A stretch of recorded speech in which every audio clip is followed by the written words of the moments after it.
पोटली जैसे जैसे चढ़ाते जाओगे ये घुटना बदलने की जरूरत नहीं पड़ेगी, डुकरिया ऐसी चलेगी चक रहे। और क्या कमरा भी है, शादी आई एक में 6 भरा, 6 इसलिए भरा तुम रात भर सत्संग करो, भजन करो, स्मरण करो, और जितना सत्संग का आनंद हो सकता है। अपनों के बीच में तो हमेशा रहते हो, पर दूसरे को एडजस्ट करना तो सीखो। जरा विचार करो, तुम अपने कमरे में दूसरे को एडजस्ट नहीं कर रही तो ऊपर जाएगी तो भोलेनाथ कैसे एडजस्ट करेगा? सोचो तो शरीर है, विचार तो करो।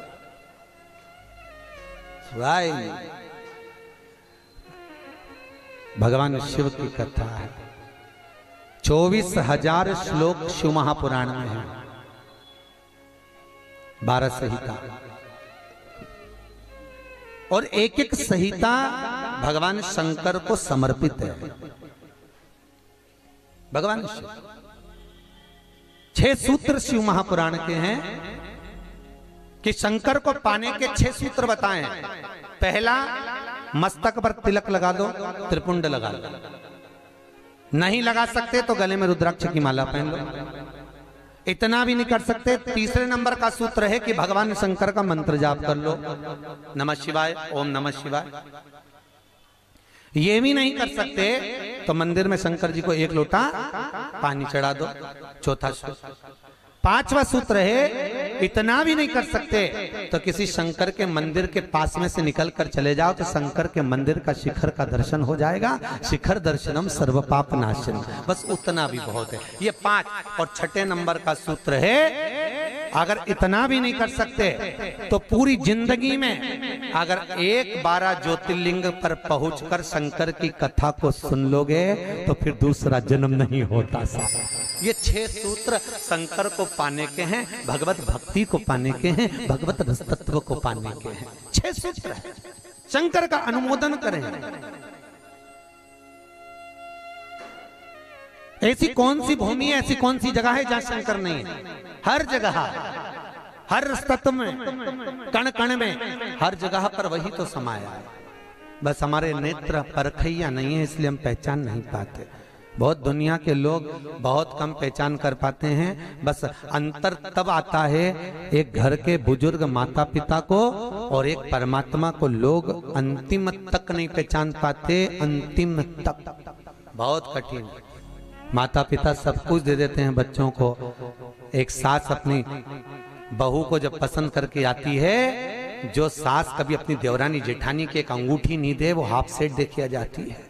सोचो जरा, विचार करो, खुद कैसी भी साड़ी पहने पर बहू को एक से बढ़कर एक चढ़ावे में चढ़ा देती है, तैयार होने का डब्बा भी देती है, नंबर की चप्पल भी देती है, सब कुछ देती है। शादी नहीं होती उससे पहले ना जाने कितना सास बहू को दे आती है। कितना विश्वास सास का बहू पर होगा। और बहू जब पहली विदाई में घर से सास के यहाँ से जाती है तो अलमारी में ताला लगा के चाबी घर ले जाती है।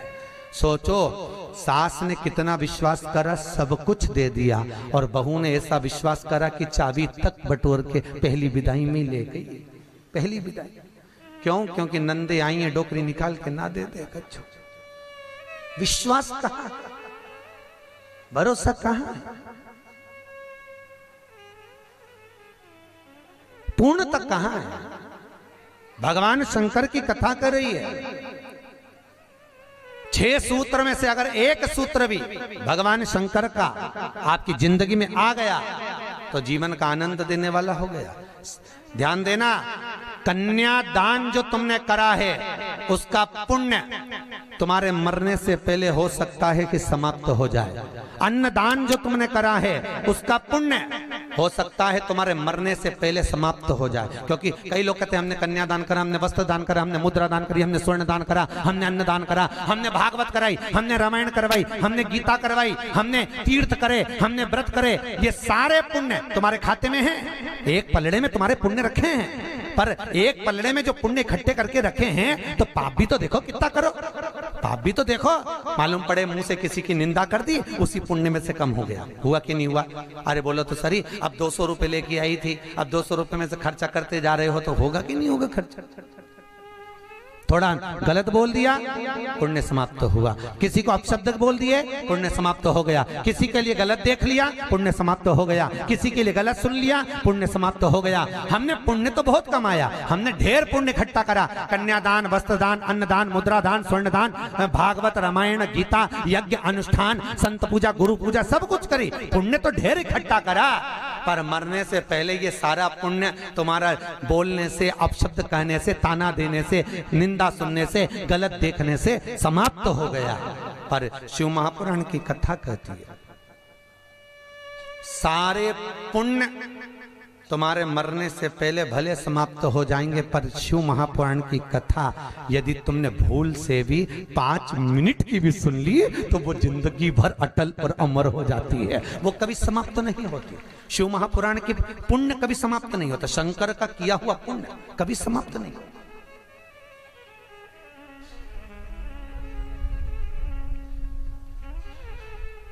आज वो कोई कह रहा था, गुरुजी वो हम पोटलियां बना के लाए हैं तो एक एक मंदिर में पोटली चढ़ाएं और कई चढ़ाएं। हमने कहा लो, आए हो इतनी दूर तीर्थ करने के लिए, 5 रुपया 10 रुपया 2 रुपया करो, जो तुम्हारी मर्जी पड़े चढ़ाओ।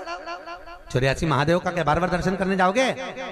ब्रज 84 कोस की परिक्रमा तो तुमने ना जाने कितनी बार लगा ली होगी ब्रजमंडल में पहुंचकर, पर 84 महादेव का दर्शन करने के लिए आए हो।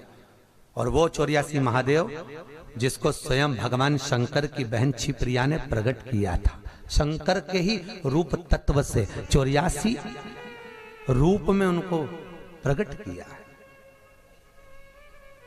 पूरे विश्व में कहीं पर नहीं है, केवल उज्जैन में, केवल उज्जैन। तो भगवान शंकर की कथा कर रहे हैं, भगवान भोलेनाथ का चरित्र वर्णन कर रहा है। 6 सूत्र में से एक सूत्र भी अपनी जिंदगी में उतारा तो जीवन सार्थक हो गया। मात्र भगवान शंकर की पावन कथा का रसतत्व ग्रहण करें। एक देवराज नाम का ब्राह्मण शरीर में ताप पड़ गया, और शरीर में ताप पड़ने के कारण बहुत ताप पड़ा तो शंकर के मंदिर में पहुंच गया, बैठा। अब वहां तो थोड़ी थोड़ी देर में शंकर के मंदिर में कथा हो रही थी, प्रवचन चल रहे थे, शिव महापुराण का चरित्र चल रहा था। और ये थोड़ी थोड़ी देर में पंडित जी चिल्लाए हर हर महादेव। अब जैसे ही पंडित जी चिल्लाए तो इसके शरीर में ताप पड़े, इसको आ रहा बुखार। अब बुखार आए और कहीं का चिल्लाए, सिर दर्द हो और कहीं का चिल्लाए तो बड़ा बुरा लगे महाराज। अब इसको तो बड़ा अंदर से खटकाओ कि बताओ मेरे तो शरीर में ताप पड़ रहा है, महाराज हर हर महादेव चिल्ला रहा, पर बोल सकता नहीं। ताप पढ़ते पढ़ते पढ़ते पढ़ते थोड़ी देर में ये यहाँ से चला शंकर के मंदिर से कथा श्रवण कर कर थोड़ी देर भले ताप पड़ा, बुखार आया, सिर दर्द हुआ, सब कुछ हुआ, पर शंकर की कथा तो शरीर में पहुंच गई, इस आत्मा तक पहुंच गई। होता है जब घर से चले होगे तो सोचे पाँव दुख रहा है, बुखार आ रहा है, सर दर्द हो रहा, ये हो रहा, वो हो रहा, पर शंकर के धाम में पहुंच गए तो अब ये सोच लो कि तुम शंकर के हो गए, तुम शिव के। यहाँ बिठले सेवा समिति के कहने पर नहीं आए, यहाँ पाठक जी के कहने पर नहीं आए, यहाँ हमारे कहने पर नहीं आए। यहाँ तो हम भी बुलाते तो तुम नहीं आते, क्योंकि ये नगरी महाकाल की है। महाकाल का राजा है महाकाल, और महाकाल राजा का एक नियम है, यहाँ कोई राजा, कोई मंत्री, कोई बड़े से बड़ा राजपाट वाला इस नगरी में रात नहीं रुक सकता। यहाँ का नियम है, क्योंकि यहाँ एक ही राजा, कौन सा? महाकाल राजा, बस उसी का राज्य चलता। तो जब उसके घर में आए हो तो हम कौन बुलाने वाले? बोलो तो सही। उसने बुलाया, उसने ठहराया, उसने खिलाया, उसने घुमाया, 5 दिन घूमो फिरो, उसका दर्शन करो, आनंद करो, घरे जा। घर वाले पूछे कहाँ गई थी, तो कहना महाकाल के घर गई थी, उसने बुलाया। रामकृष्ण परमहंस जी से एक ने कहा, रामकृष्ण परमहंस जी से बोले, अरे रामकृष्ण परमहंस जी, हमने सुना है कि माता जगतजननी जगदम्बा शारदा भवानी माँ देवी आपसे बात करने के लिए आती हैं, आपसे मिलने के लिए आती हैं। रामकृष्ण परमहंस जी ने कहा, तो रामकृष्ण परमहंस जी, अगर देवी जी तुमसे मिलने आती हैं, देवी जी तुमसे बात करने आती हैं, जगदम्बा तुमसे मिलने के लिए आती है, तो रामकृष्ण परमहंस जी एक काम करो ना, एक आध बार माता जी को हमारे घर भी भेज दो। हंसी उड़ाने वाले तो कुछ भी बोल देते हैं, एक आध बार माता जी को हमारे घर भेज दो। रामकृष्ण परमहंस जी ने कहा ठीक है, एड्रेस बता दो, देवी जी को तुम्हारे घर भेज देंगे। बोलो एड्रेस क्या है? उस व्यक्ति ने कहा फलाना गली में, फलाना मोहल्ले में, ये वाले मकान में, इस नंबर में, इस जगह पर मैं रहता हूं। रामकृष्ण परमहंस जी ने कहा, स्वामी विवेकानंद के गुरु रामकृष्ण परमहंस जी कहते हैं, जो एड्रेस आपने दिया ये तो आपके घर का है, ये आपके घर का एड्रेस है, आपका एड्रेस दीजिए, आप कहाँ रहते हैं? उसको लगा मैं दुकान पे रहता हूं, तो हो सकता दुकान का मांग रहा है, उन्होंने दुकान का एड्रेस दे दिया। रामकृष्ण परमहंस जी बोले ये तो दुकान का एड्रेस है, आप कहाँ रहते हो, आपका एड्रेस दो। तो रामकृष्ण परमहंस जी के शब्द सुने तो उस व्यक्ति ने कहा ये हमारा ही तो एड्रेस है। रामकृष्ण परमहंस जी बोले जिस घर का एड्रेस दिया वो तो घर का है, जिस दुकान का एड्रेस दिया वो तो दुकान का है, कि दुकान यहाँ है वो वहां घर है, तू कहाँ रहता है, तेरा एड्रेस बता, तू रहता कहाँ है? रामकृष्ण परमहंस जी के शब्द सुने, उसने चरण पकड़ लिया और रामकृष्ण परमहंस से पूछा आप बताओ कि मेरा निवास कहाँ है? रामकृष्ण परमहंस जी कहते हैं इस शरीर का आखिरी निवास तो शमशान है, मनुष्य वहां निवास करने वाला है। बस ये आत्मा परमात्मा के चरणों में रहे और शरीर आखिरी में वहां पहुंच जाता है, आखिरी में। बड़े आश्चर्य में लोग बताते हैं हम वहां रहते हैं, तुम नहीं रहते, तुम्हारा घर रहता है, तुम चले जाओगे घर में ही रह जाएगा, अभी तुम्हारा एड्रेस है फिर तुम्हारे बेटे का हो जाएगा। अरे बोलो तो, फिर बेटा गया पोते का हो जाएगा, पौता गया पर पोते का हो जाएगा, वो तो घर का पता है, तुम्हारा एड्रेस क्या है, तुम किस पते पे रहते? अताना पता जबरदस्ती के लापता घूम रहा, काय का पता तुम्हारा? जबरदस्ती के छाती ठोक के मेरा घर मेरा घर मेरा घर। एक आध दिन यमराज आई गया, उठा के ले गया, सब धाड़ धाड़ रोएंगे। 2-3 महीने के बाद, 4-6 महीने के बाद बेटा नेम प्लेट निकाल के खुद की चिपका देगा, मेरा घर काय का घर तुम्हारा?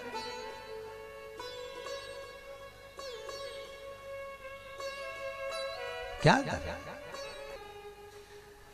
कहा? सज धज के जिस दिन मौत की सहजादी आएगी, न सोना। हमसे भी लोग कहते हैं गुरुजी तुम कथा वाचते हो, इतना सारा सोना मोना पहन के पहनते हो, तो हमने कहा जजमान लोग दे तो क्यों नहीं पहने? अरे बोलो तो दीजिए, कई करे कई बाद में जोड़ जोड़ के औलाद के देखे ना, तो है तो तुम्हारे पास भी, बस तुम भी जोड़ जोड़ के लाख कर में, अलमारी में लाख कर में, और एक आध दिन मर गई और सारा पड़ा की पड़ा रह गया, ऊपर जाके याद करेगी वाला हार तो पीना ही नहीं, फिर कई मतलब का सब पहना कई करे वो कर।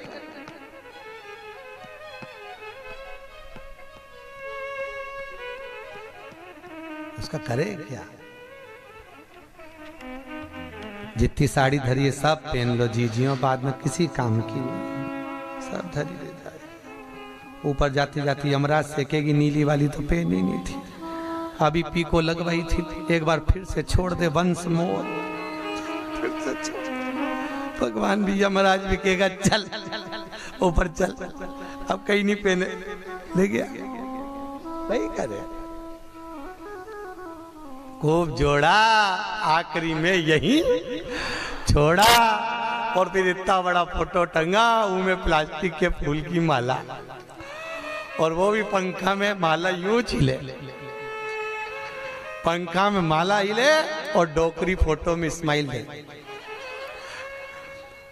वो डोकरी भी इसलिए स्माइल दे कि बेटी हम भी जोड़ जोड़ के मर गए, यही टंग गए, तुझे भी टंगना है, इसलिए डोकरी भी हंसे, यही टंगे से जोड़ो। कुछ नहीं खाया, खूब जोड़ा, खाना खाने की फुर्सत नहीं थी, साथ सवेरे 8 बजे से रात को 10 बजे तक दुकान नहीं छूटे, नहीं छूटे। एक एक ग्राहक के लिए बैठा दिया और आखिरी में सब छोड़ के घर के लोग अर्थी पे भी ले गए तो बांध के ले गए। सबको मालूम है मर गया, उसके बाद भी ना जाने क्यों बांध के ले जाते और खींच खींच के बांधते, खींच और खींच और खींच। अरे सबको मालूम है मर गया, कोई भगेगा थोड़ी ना, काय को खींच, हल्की बल्कि बांध दो, ले जाना तो है नहीं, और खींच खींच के बांधी, क्योंकि इनको डर इस बात का लग रहा, उठ के भग गया, अब उनको तो कुर्सी भरना, उसकी जगह दूसरे को ले गया तो इसी को ले चलो, जैसे कहा करो उसका क्या। सज धज के जिस दिन मौत की शहजादी आएगी, न सोना काम आएगा न चांदी। छोटा सा तू कितने बड़े अरमान हैं तेरे, मट्टी का तू सोने जैसा मान है तेरे। मेरे को नहीं जानते, मेरे को नहीं पहचानते? अरे भेरू तुझे तो सब जाने, मेरे को नहीं जानते। मट्टी का तू सोने जैसा मान है तेरे, मट्टी की काया एक दिन मट्टी मिल जाएगी, न सोना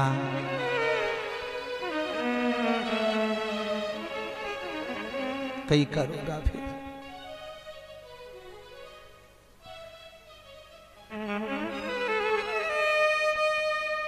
गीता वाटिका गीता प्रेस में कथा बाची, क्या 3-4 साल हो गए गीता प्रेस गीता वाटिका। उन्होंने कहा गीता वाटिका वालों, गुरुजी हमारा गीता प्रेस वालों की ओर से कैंसर हॉस्पिटल चलता है गोरखपुर में, आप चलिए। देखने गए, बड़े बड़े करोड़पति भी अटैची लेकर पैसे की खड़े थे कि मेरे पिता के कैंसर ठीक कर दीजिए। इनका ये पत्नी का कैंसर, अटैचियों में माल भरा था और कह रहे थे ये ठीक कर दीजिए, अटैचियों में माल भरा। काम आ सकता है, अटैची भर कर रखी हुई है, पर शिव महापुराण की कथा कहती है जहां पर औषधि भी काम नहीं करती वहां पर शिव की करुणा काम कर जाती है और कृपा बरसा देती है। शिव की कृपा, शंकर करुणा करता। तुम एक बार विश्वास रखो उस शिव पर, उस शंकर पर। देवराज ने प्राणों को त्यागा, प्राणों को त्यागा तो भगवान शंकर के धाम में चले गया, क्योंकि भले 5 मिनट की भी कथा सुनी हो, चलते चलते भी अगर शिव महापुराण तुम्हारे कानों में पड़ गई हो, चलते चलते भी अगर तुम्हारे कानों में एक शब्द भी शंकर की कथा का मिल गया हो, तो वो शंकर की कथा कभी छिन्नित नहीं होती, वो शंकर से मिला देती है। शंकर से, शिव से मिला। देवराज मोक्ष पा गए। फिर अगला चरित्र सुनाया एक बिंदुक नाम का ब्राह्मण, जिसकी धर्मपत्नी का नाम था चंचुला देवी। बिंदुक जो भी लाता वो चंचुला को लाकर देता। क्यों देता? क्योंकि पति का नाम केवल पति है, पर पत्नी का नाम धर्म पत्नी है। पति कुछ भी कमाई कर कर लाएगा वो अपनी धर्म पत्नी को देगा, क्योंकि ये धर्म में लगाती रहेगी। अगर ये मेरी कमाई को धर्म में लगाएगी तो मुझे भी बैकुंठ तक तो ले ही जाएगी। ये धर्म पत्नी है, धर्म पत्नी।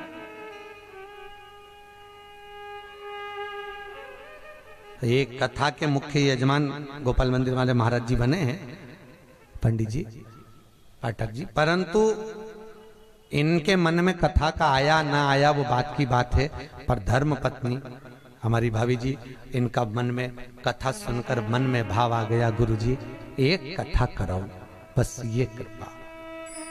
जिंदगी में एक बार शिव महापुराण, फिर ठाकुर जी की जो मर्जी, भोलेनाथ की जो, पर शिव पुराण तो करा लो।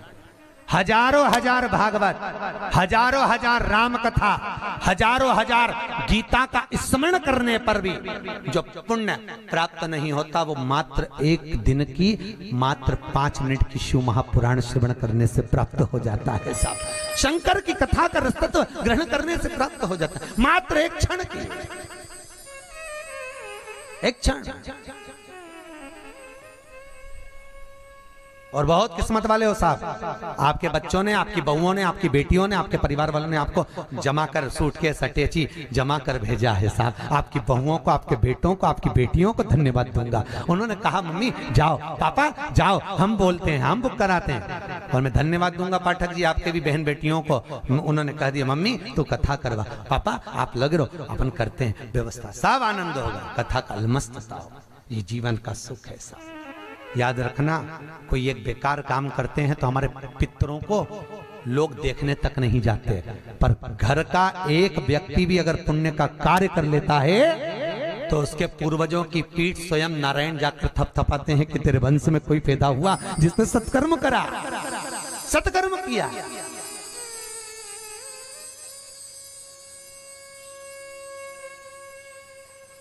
पुण्यता। और ये मुख्य यजमान जो बने ये बहुत करोड़पति नहीं है, मंदिर के पुजारी जी हैं। भोपाल मंदिर में पंडिताई करते हैं, पूजा पाठ करते हैं।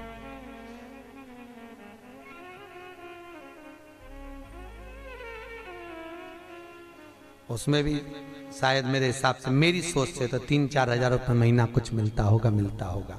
उसके बाद भी मन देखिए कि नहीं, कथा रस तत्व हो महाराज, श्रवण करें, जीवन का सुख पाए। और ये इनके ऊपर जो कृपा हुई है ये पूर्वजों की हुई है कहीं। और आपके ऊपर जो कृपा है, आप जो यहाँ महाकाल की नगरी में बैठे तो तुम्हारा तो है, पर तुम्हारे भी पितरों की ना जाने कितने पूर्वजों का आशीर्वाद होगा। उन्होंने धक्का मारकर तुम्हें महाकाल की नगरी में भेज दिया। कहीं पूर्वजों की, कहीं पितरों का आशीर्वाद,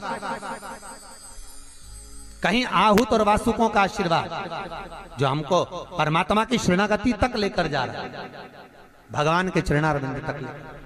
बिंदु को जो लेकर आता वो चंचुला देवी को देता, चंचुला देवी उसको भोग में लगा लेती है, पर चंचुला कभी धर्म में नहीं लगाती। धर्म पत्नी का लक्षण है कि पति की कमाई का एक अंश निकाले और वो ले जाकर कहीं सत्कर्म में, कहीं धर्म में लगा दे। एक अंश निकाल कर वो धर्म में लगाए तो धर्म पत्नी है। पर आजकल की पत्नियां ऐसी हैं, निकालती तो है पति की कमाई का, पर सब डेंटिंग पेंटिंग में लगाया जाती है, वो धर्म में लगा ही नहीं पाती, धर्म में लगे ही नहीं। वो कितना ही प्रयास करें। कई माताओं की आदत रहती है हर बार सोचे सत्यनारायण की कथा कराऊंगी, सत्यनारायण की कथा कराऊंगी,